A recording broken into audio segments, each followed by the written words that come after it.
Bonjour. Au cours de cette vidéo, je vais vous parler des corps. Le but étant d'expliquer le rôle de chacun des corps qui nous constituent et également de parler de concepts de corps, âme et esprit, qui sont trois mots très souvent utilisés mais très rarement expliqués. Des grains de matière, en s'assemblant, ont formé le corps physique. Le corps physique, c'est donc la partie la plus matérielle du corps. Pour être en vie, le corps physique a besoin d'un corps énergétique. Ce corps énergétique est ce qui est appelé un corps éthérique. Lorsqu'Albert Einstein a écrit sa célèbre équation E égale mc2, cela signifie qu'il y a équivalence entre de l'énergie et de la masse, donc entre de l'énergie et de la matière. La matière étant de l'énergie qui a été condensée, c'est-à-dire rendue plus dense, alors que l'énergie, c'est de la matière qui a été éthérisée, c'est-à-dire rendue plus subtile. Ce corps énergétique est rendu visible grâce à certains procédés scientifiques tels que l'effet Kirlian, découvert en 1939, qui permet de voir une partie énergétique autour de certaines parties du corps. Cet effet Kirlian a été amélioré par le docteur Konstantin Korotkov à la fin du XXe siècle, qui lui a été capable de rendre visible toute la partie énergétique du corps, et non pas simplement à une seule partie du corps.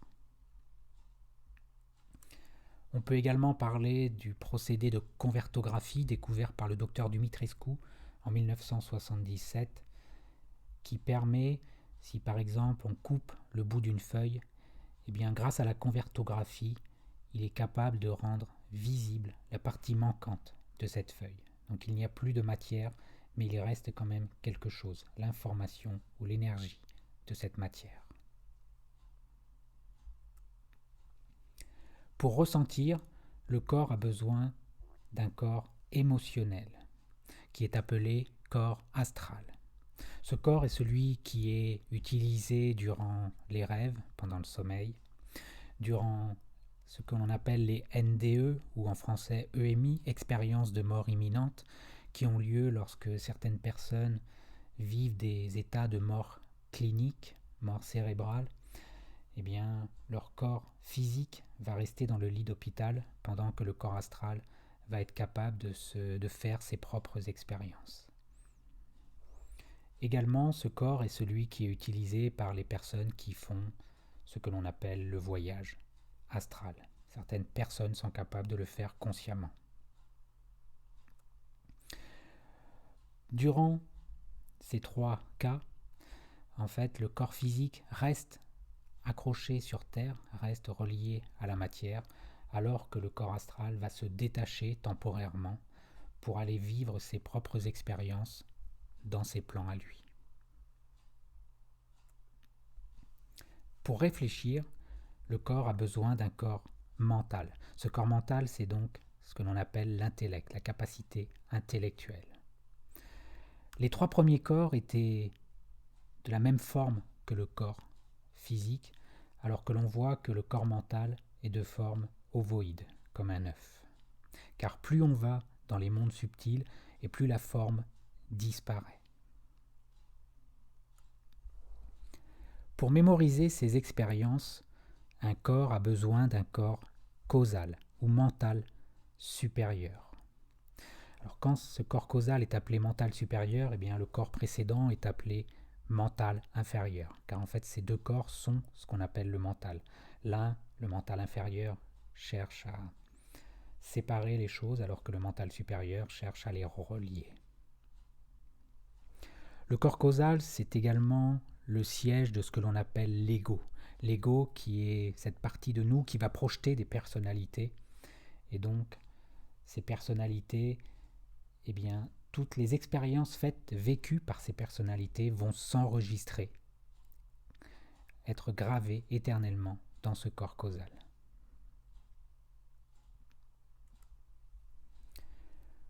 Au-delà, deux autres corps sans forme se situent au-delà de nos perceptions. Le premier de ces deux corps est appelé le corps bouddhique ou plus simplement âme spirituelle, et on pourrait dire que c'est le siège de nos intuitions. Parfois on a des intuitions et on se demande d'où elles viennent, on a l'impression que ça vient de l'extérieur. Mais en fait, ce n'est pas de l'extérieur de nous que ça vient, car plus on monte dans les corps subtils, et plus on va à l'intérieur de nous. Donc ce qui nous paraît extérieur est en fait très profondément ancré à l'intérieur de nous. Le 7e corps est appelé corps atmique ou Atman, ou plus simplement esprit.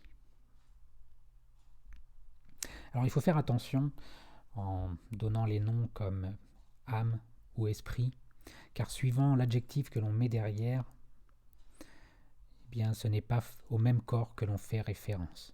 Par exemple, le corps astral est appelé âme animale. Le corps causal est appelé âme humaine, alors que le corps bouddhique est appelé âme spirituelle. De même, ce que nous appelons corps astral, ce qui dans ce schéma est appelé corps astral, eh bien pour les spirites, ceux qui vont chercher à communiquer avec les défunts ou les mémoires de ces défunts, eh bien ils vont appeler ça un esprit. Il n'a donc rien à voir avec le corps atmique ou l'esprit mis dans ce dessin. Il faut savoir également que tous ces corps sont reliés par ce qui s'appelle la corde d'argent, qui est un lien énergétique subtil, qui permet de faire de tous ces corps une unité. Alors on pourrait se demander, mais pourquoi avoir des corps au-delà des 5 premiers, car en fait les 5 premiers semblent se suffire à eux-mêmes. Bien, tout simplement parce que la vie fonctionne de manière holographique ou fractale. Quand on regarde un fractal, on voit qu'il y a une forme globale, un modèle d'une forme, et que ce modèle se reproduit à l'intérieur de lui-même, et ce, une infinité de fois. Eh bien, la vie fonctionne exactement sur ce même principe. C'est-à-dire qu'il y a un modèle, une partie supérieure, qui va s'exprimer dans un autre modèle. Donc il y a l'expression d'un modèle à l'intérieur de lui-même. Et cette expression de ce modèle va avoir les mêmes potentialités que le modèle dont elle est issue. Pour résumer cela, on pourrait citer la célèbre phrase d'Hermès Trismégiste qui dit que ce qui est en bas est comme ce qui est en haut, et ce qui est en haut est comme ce qui est en bas, pour faire les miracles d'une seule chose. Cette seule chose, justement, c'est ce modèle, cette unité universelle qui est la seule chose qui existe, mais qui se scinde à l'intérieur d'elle-même. Ce modèle, cette unité, se divise en s'exprimant à l'intérieur d'elle-même, et ce, de manière holographique ou fractale. Une autre manière de se représenter ces corps, c'est de les scinder en 2 parties. Le 7, c'est l'association du carré, le 4, qui représente la matière, la partie matérielle, et du triangle, le 3, qui représente l'esprit, la partie spirituelle. Le carré, c'est ce qu'on peut considérer comme quelque chose de mortel, c'est-à-dire que ça a un début, et si ça a un début, c'est que ça a une fin. Alors que le triangle peut être considéré comme immortel car il n'a pas de début et donc il n'a pas de fin. On pourrait dire qu'il est omniprésent. On peut aussi faire une distinction entre ce qu'on appelle l'ego, qui siège dans le corps causal, et l'esprit. L'ego, dans sa partie à lui, il projette des personnalités, et il est donc fait à partir d'un modèle projeté par l'esprit. Donc cet ego a les mêmes potentialités que l'esprit duquel il émane. Et donc cet ego, il se considère comme étant, en quelque sorte, le centre de l'univers. Il croit que tout tourne autour de lui. Et ce qui le caractérise, c'est un peu la notion de moi-je. Alors que l'esprit, lui, il sait qu'il est une partie du tout. Il sait qu'il a toutes les capacités, mais qu'il n'est qu'une partie, qu'il est en reliance avec tout le reste. Et donc sa devise, ça va plutôt être le « je suis ». Il y a aussi une notion très importante à comprendre, c'est la distinction entre l'état d'être et l'état d'exister. La partie spirituelle est dans un état d'être. La partie matérielle est dans un état d'existence. Pour bien comprendre cette notion, on va se référer à ce que nous ont dit Platon et Aristote. Platon considère la partie du haut, spirituelle, comme un modèle et quelque chose d'intelligible. Lorsque ce modèle s'exprime dans la matière, donc lorsqu'il rentre en existence, en fait, ça va être une copie de ce modèle. Et là, l'être sera lié aux sensations, donc une partie sensible. On passe de l'intelligible à la partie sensible. Pour Aristote, cet état d'être, c'est ce qu'on appelle un état en puissance, c'est-à-dire un état de potentialité, mais qui n'ont pas encore été concrétisés dans la matière. C'est un peu comme si on avait une idée, on voulait faire quelque chose, mais qu'on ne l'a pas encore fait. Lorsqu'on va passer à l'acte, eh bien, cet état en puissance va rentrer en existence. Lorsqu'il va rentrer en existence, il va se transformer en état, en acte. Et donc, c'est très important de comprendre cette différence entre cet état en puissance, cet état d'être, et cet état en acte, qui est cette notion d'exister. Platon nous dit « Le monde a donc été formé d'après un modèle intelligible, raisonnable et toujours le même. » Il parle de cette unité fondamentale dont parlent toutes les traditions, d'où il suit, par une conséquence nécessaire, que le monde est une copie. Car il a conscience qu'à partir du moment où il y a un modèle et que ce modèle s'exprime, c'est comme quand nous avons une idée et que nous exprimons cette idée, eh bien, quand nous allons exprimer notre idée dans la matière, la rendre concrète, ce n'est pas l'idée elle-même que nous allons exprimer, nous allons faire de notre mieux, mais ce n'est qu'une copie de cette idée. Elle sera jamais aussi, notre réalisation ne sera jamais aussi parfaite que l'idée originelle. Platon nous dit aussi la matière, la partie matérielle, est le réceptacle de l'idée, qui est la partie spirituelle. La mère est la nourrice de l'être sensible. C'est elle qui, recevant en elle l'empreinte de l'idée et façonnée sur ce modèle, produit les êtres qui ont un commencement. Quand on comprend la différence entre la notion d'être et la notion d'exister, on peut très simplement expliquer les deux notions de mort et de vie. Car la mort, c'est tout simplement passer de l'état d'existence à l'état d'être, alors que la vie, eh bien, c'est passer de l'état d'être à l'état d'existence.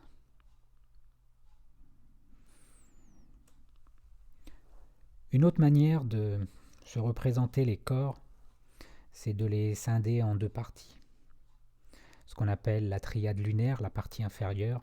On appelle ça triade lunaire car en fait la lune est liée dans notre histoire à notre partie physique, matérielle. Donc il y a cette triade lunaire en bas et la triade solaire en haut.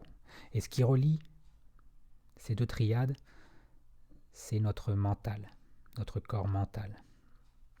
Alors quand certaines personnes disent qu'il faut détruire le mental pour pouvoir ascensionner, il faut faire très attention à ces mots, car en fait le mental, c'est le seul lien qui existe entre la triade lunaire et la triade solaire. Donc si on détruit ces liens, eh bien on ne pourra jamais les relier entre eux. Donc le but, ce n'est pas de détruire les choses, il n'y a rien à détruire. Il faut tout simplement éduquer. Et il faut faire ce que l'on pourrait appeler un changement de paradigme. Le mental, par défaut, il cherche à séparer et à diviser, mais on a vu que le corps causal, lui, cherchait à relier. Et donc il faut tout simplement éduquer son mental pour le faire rentrer en résonance avec sa partie spirituelle. Alors, comment faire cela ? Bien, en comprenant que le mental, par défaut, il cherche à raisonner, R-A-I, mais il va falloir qu'il apprenne à raisonner, R-E accent aigu, c'est-à-dire rentrer en résonance avec sa partie spirituelle. car il faut comprendre que la partie spirituelle s'est exprimée dans la partie matérielle, il y a donc un lien, et en rentrant en résonance, eh bien, en se mettant à la même fréquence que la partie qui nous a exprimé, eh bien, on va être capable de se relier, et on va être tout naturellement attiré. C'est donc juste une éducation du mental qu'il faut faire, et non pas une destruction de ce mental. Car l'expression de l'esprit dans la matière se fait de manière automatique. Par contre, la remontée doit se faire en mode conscient. Ce n'est donc pas un mode automatique, mais c'est un mode choisi, décidé. Parlons maintenant de ce qui se passe au moment de la mort. Il faut savoir que la mort définitive arrive au moment où la corde d'argent, c'est-à-dire ce lien subtil qui relie tous les corps entre eux, eh bien, va se rompre. C'est-à-dire que lorsque certaines personnes font ce qu'on appelle des NDE ou EMI, expérience de mort imminente, et si elles sont capables de revenir dans leur corps physique, c'est tout simplement que ce lien, cette corde d'argent, n'a pas été rompu. Car si elle avait été rompue, ils n'auraient pas pu rentrer dans leur corps physique. Ils seraient définitivement morts. Le premier corps à disparaître, c'est le corps physique. C'est le plus matériel et donc le premier à disparaître. 3 jours après, le corps éthérique va lui aussi disparaître. Parfois, au-dessus de certaines tombes, on peut voir certaines fumées. Et en fait, ça va être les petites réminiscences de ce corps éthérique qui va disparaître peu à peu.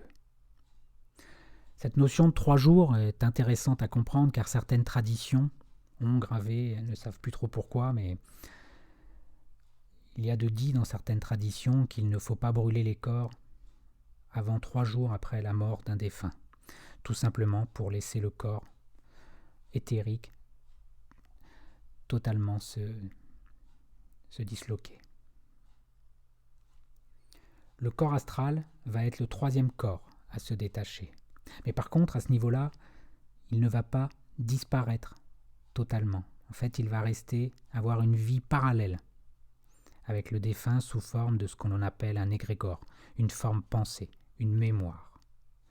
À ce niveau-là, il va donc y avoir quelque part 2 individus. Le vrai défunt qui va être dans son corps mental et une mémoire de ce défunt qui va continuer de résider dans le corps astral. Lorsqu'il va être dans son corps mental, l'individu va y résider durant une période assez longue appelée le dévachant. Au cours de cette période, il va faire le bilan des expériences acquises durant sa vie et jouir du fruit de ses œuvres. Lorsque plus d'énergie n'est mise pour soutenir cette mémoire, car en fait, une fois que la mémoire existe, une mémoire n'existe que tant qu'elle est alimentée. Et au bout d'un certain temps, bien, cette mémoire va disparaître. Donc le corps astral va disparaître. Et également, le corps mental, une fois que le dévachant sera terminé, va également disparaître. Et dans ce cas-là, l'individu va résider dans son corps causal, qui lui ne disparaîtra jamais, car ce corps causal va emmagasiner en lui, va enregistrer, y sont gravées toutes les personnalités qui sont rentrées préalablement en existence. Alors maintenant, on pourrait se poser la question, quelle différence y a-t-il entre les humains et les animaux ? Un humain a un corps physique, un animal a également un corps physique. Un humain a un corps éthérique, énergétique, un animal a également un corps éthérique. Un humain a un corps astral, un animal a également un corps astral. Un humain a un corps mental, l'animal a lui aussi un corps mental, mais en fait il est uniquement à l'état latent. Il n'est pas activé, il ne peut donc pas l'utiliser. Et le fait qu'il n'ait pas cet état, ce corps mental, va faire qu'il n'a pas de corps causal. L'animal, en fait, l'équivalent de ce corps causal chez un animal, ce qui est appelé une âme groupe. Car il faut comprendre que seul le règne humain est individualisé. Les animaux possèdent des âmes groupes. Cela signifie que lorsqu'un humain va vivre une existence, eh bien, tout ce qu'il va vivre dans sa vie, au moment de sa mort, va s'enregistrer dans son corps causal, qui lui est spécifique. Par contre, un animal, étant donné qu'il y a une âme groupe va regrouper plusieurs animaux. Donc plusieurs animaux vont avoir leur expérience d'enregistrer dans la même âme groupe. Il n'y a pas individualisation chez les animaux. Pour terminer, on va parler de la notion de corps, âme et esprit, en donner une définition très simplifiée, en quelques mots. Il faut comprendre que l'esprit, ce sont les idées en potentiel. C'est donc l'ensemble, un ensemble de potentialités. L'âme, parmi ces idées en potentiel, eh bien, ça va être les idées qui ont été concrétisées. Ce sont donc des potentialités qui ont déjà été concrétisées. Le corps, c'est le lieu de concrétisation des idées. On peut donc dire que l'âme, c'est le véhicule de l'esprit, car c'est grâce à l'âme que les idées de l'esprit vont pouvoir s'exprimer. Et le corps, c'est le véhicule de l'âme, car c'est grâce au corps que l'âme va pouvoir également rentrer en expression. Pour terminer, je citerai Alice Bailey quand elle nous dit que tel qu'il est, ainsi nous sommes dans ce monde, mais seulement potentiellement en ce moment. Le but de l'évolution étant de transformer le potentiel en réel et le latent en l'exprimé. Le travail de l'ésotérisme est précisément cela, hors de ce qui est latent, extraire la qualité cachée. Merci de votre attention.